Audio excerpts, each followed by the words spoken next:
By the way, Barshim has just put the bar up to 2:42. Let's focus though on the climactic track event of another extraordinary night here at the stadium where they say feel the glory we have from start to finish. We're looking at the greatest female 1500 metre runner in history, Faith Kipyegon, bidding for a fourth 1500 world outdoor medal. No woman has ever done that. The double Olympic champion wants this title back.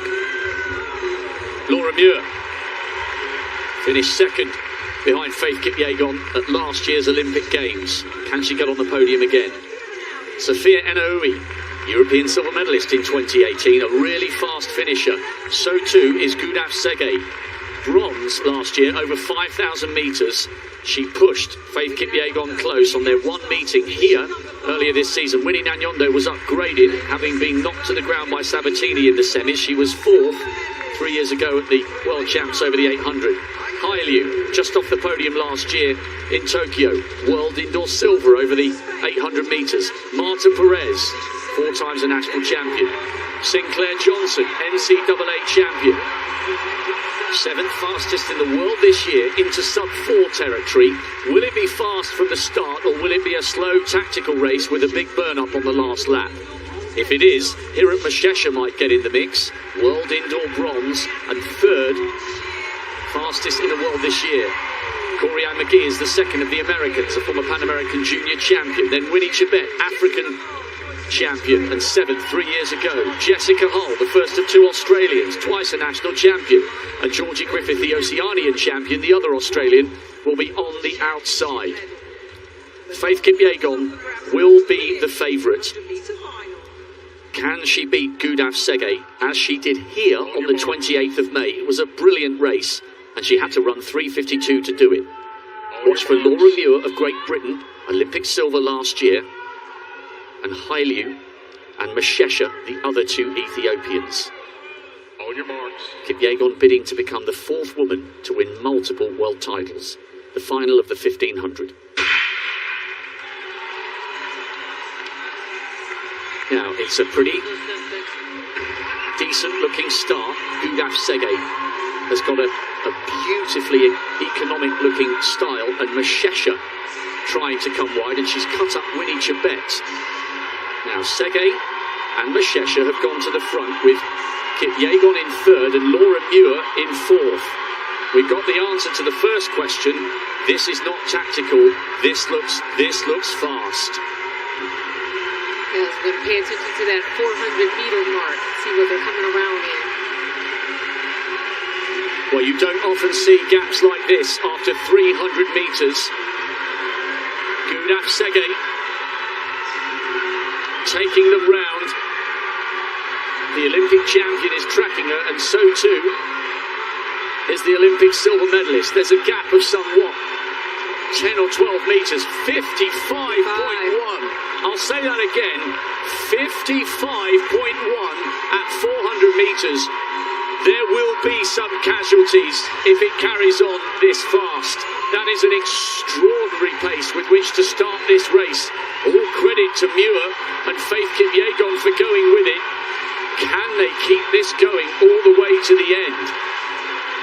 MESHESHA, perhaps sensibly, or maybe because she can't sustain this, she's allowed a metre or so to grow between herself and the leading trio. TSEGAY from Kipyegon with MUIR, and now MESHESHA comes back round on the outside. What an extraordinary turn of speed, and now Faith Kipyegon picks it up. It's HAILU trying to get that chase group back in contention. Surely they'll begin to close, because the first 4 will really feel that. 2:03 at 800 metres, and the gaps are beginning to grow. It's TSEGAY, the bronze medalist in Tokyo over 5,000 metres, from Faith Kipyegon and MUIR. These 3 are away, but how long can they maintain this searing pace? Are we looking at the 3 medalists, or will somebody from that chase group manage to come through? Faith KIPYEGON is tracking Gudaf TSEGAY, just as she did here in Eugene, and beat her with a 3:52, and they're arguing with each other. This is an intense rivalry here. The three of them are miles clear. Listen to the noise at the bell. Listen to the noise.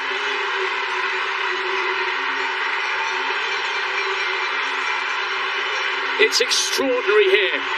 An Ethiopian, a Kenyan and a Briton driving for the line. Keep half an eye on Freweyni HAILU, who has broken clear of the chasers. Watch the clock as well. This is so fast. KIPYEGON, the greatest 1500-meter runner in history, trying to pull away from TSEGAY. Now you see the tension.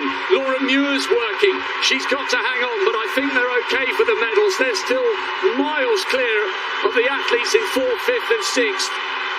Faith KIPYEGON bidding to become the first woman to win 4 1500-meter medals.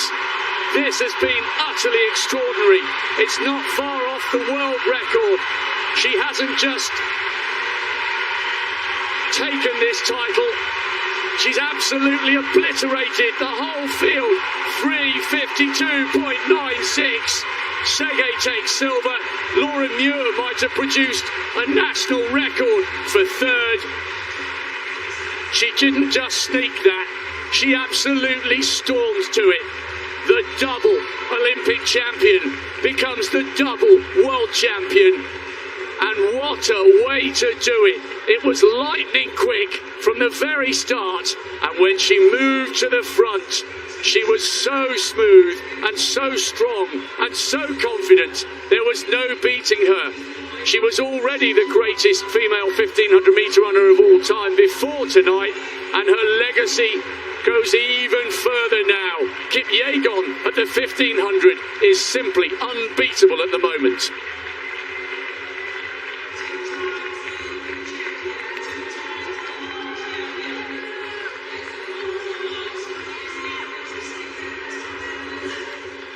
Gudaf TSEGAY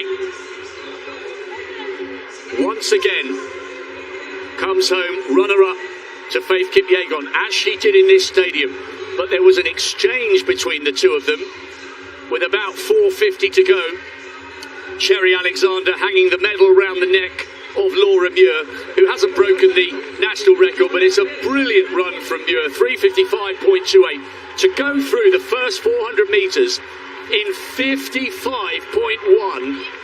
55.1. It was amazing that the three of them managed to hang on to the medals, because at one stage I thought Freweyni HAILU was going to come round as they tied up, but it was just a relentless pace from start to finish, and she looks like she's got her breath back already. Yes, what an inspirational run, and what an inspirational woman. Faith KIPYEGON with a storming run round the last 200, reclaims the 1500-meter title in incredible style. TSEGAY the silver, 3:54. MUIR the bronze, 3:55.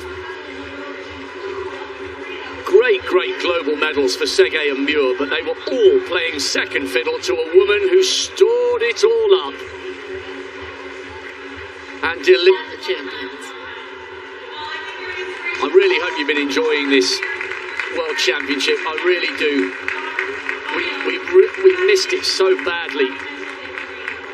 2021, we were delayed. We were delighted to be in Tokyo, and they did a great job, the Japanese, but we had no crowd. Right. And this is what our sport needs. We need to be together, celebrating the strongest, fittest, most passionate, dedicated young men and women on the face of the earth, to run, jump and throw their way to glory. You've said it all. There's nothing else to be said. That's exactly what we're looking for, and we wanted to continue. Like we said, we've got the next couple of years full of competition. 1 year in between where there's nothing, and so we're looking out for some great competition to come. Yeah, I mean, this will be over in a flash. We're already approaching the halfway stage, and yeah, we've got Hungary next August, Paris in 24, back to Tokyo in 25, nothing in 26, wherever they decide to send us for 27, and we're coming back over here for LA in 2028. This is a 7 or 8 year period in which the best in the world can carve themselves a legacy that will stand the test of time for decades. And we've got a lot of young kids here that are getting experience, and they're going to be the future, as well as our seasoned veterans who are not going anywhere.